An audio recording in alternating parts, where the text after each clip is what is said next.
One of the biggest combat change happening in patch 1.4 is that each character will now have their own decibel count. Not only will this change potentially affect how we build the team in the future, especially with the possibility of more ultimate focused supports, but I think it will also reshape the current meta quite a bit. Now, for most agents, this change will likely be very positive. Zenless has been pretty generous with multipliers when it comes to ultimate, but since everyone shared the decibel meter, most of us only use ultimate of DPS agent. I mean, let's be honest, most of the time, support agents just ain't the most efficient way to spend those decibels. This leaves so many of those amazing ultimate animation going to waste. Now, I personally don't really mind the current design. In fact, I actually appreciate how the game didn't put too much emphasis on ultimates, which could easily get out of control for an action game. But I'm also not against being able to actually use support's ultimate and maybe even seeing more interesting design for ultimate in the future.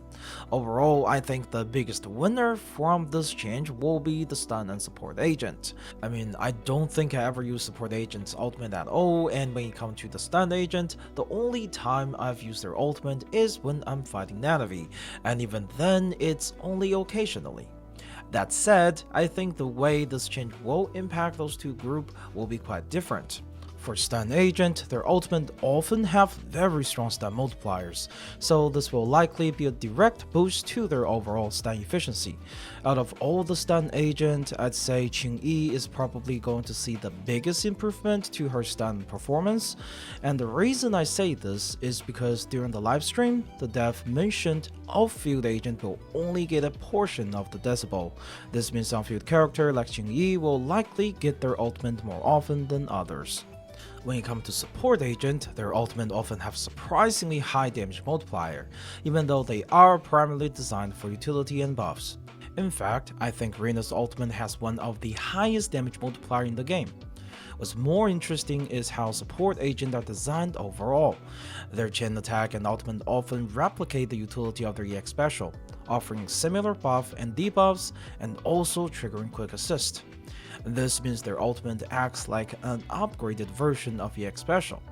On top of that, their ultimate also grant bonus energy to the team and provide additional energy to the character who takes the quick assist. So for support agent, this change doesn't just give them a bonus version of a stronger EX special, improve their buff coverage, but also slightly boost the team's energy generation. And depending on the team, this could even lead to change on how certain characters are built, potentially reducing the need of their energy regeneration. Some people might argue that slow Kaku still won't get to use her ultimate because of how slow it is, but I actually disagree. If you think about it, the way you normally apply slow Kaku's buff is even slower than just using her ultimate. So Kaku's ultimate instantly fill up her vortex, which completely eliminate the need of using her EX special for vortex generation in rotation. Now, before we dive into the biggest beneficiaries of this change, let's actually talk about the potential victims, which, as you have probably already guessed from the thumbnail, are the bursty agent like Zhuyuan and Qingyi. Currently, you can split attack agent in Zenless into two categories, on-field DPS and bursty DPS. Most burst DPS agents don't spend much time on field until after the target is stunned. But with the changes to decibel gain, where off-field agent will likely generate less decibels, this could mean that they will get their ultimate less often, and potentially unable to get their ultimate in the first stun rotation in regular boss fights. If the new system reduces off-field decibel generation, characters like Zhuyuan, Qingyi, Billy, and now potentially Harumasa, who are most efficient as a burst DPS only coming on field during stuns, might struggle to get their ultimate back without spending more time on field first, even if that's less efficient way to play. That being said, it's still hard to say exactly how much this change will impact stun burst focused teams. After all, there's always a stunner and a support in the team to compensate. The stunner could end up stun faster, and the support could provide extra burst damage with their ultimate during the stun period.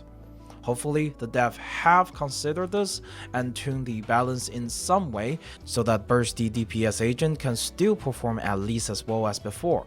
Honestly, Qingyi Nico Zhuyuan is my go-to team when one easier clears. It's just so easy to melt the enemy when they are not moving. Now let's finally talk about some of the biggest beneficiaries of this change. First up, let's talk about the Anomaly teams. We have been joking about the game becoming Anomaly Zone Zero for a while now, and with each passing day, this joke is becoming more and more true.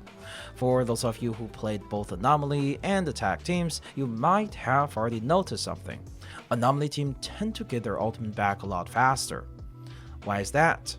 Well, it's because applying Anomaly to enemy generates bonus decibels, and if the Anomaly triggers a disorder, that decibel gain is even higher. This means most Anomaly-focused teams, especially one that play around Disorder, are about to have an absolute field day with their ultimates. But that's not all. Another major benefit of this change for Anomaly team is that their ultimates often have very strong Anomaly applications. Currently, in a typical Anomaly team, they tend to run out of steam during enemy stun period pretty quickly. This happens because they often rely on their EX special if they want to quickly apply anomalies. But now, with Decibel meter being separated, we can finally use both Anomaly agents' ultimate in a disorder-focused team. This change will likely result in more disorder procs, increasing the burst damage of Anomaly team during a stun period, possibly even surpassing the burst potential of current attack-based team, which has less decibel generation. And let's not forget, agents like Jane, Bernice, Yanagi, and Miyabi also all happen to have bonus utility in their ultimate, making them even more valuable to use. Truly, this is the Anomaly Zone Zero now.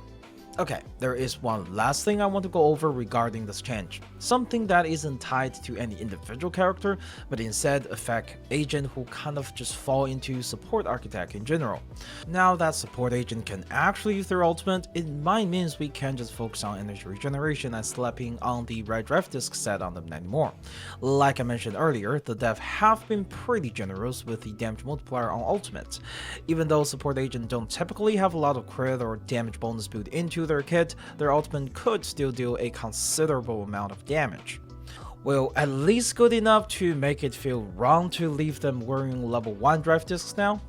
Honestly, we still have to wait and see just how much their ultimate will actually impact gameplay once the patch drops, and who knows, there's always the chance that dev could make additional balancing adjustment to decibel system, like nerfing the bonus decibel gain for disorder, or maybe even inflate the enemy's date threshold and HP to counteract the stronger ultimate.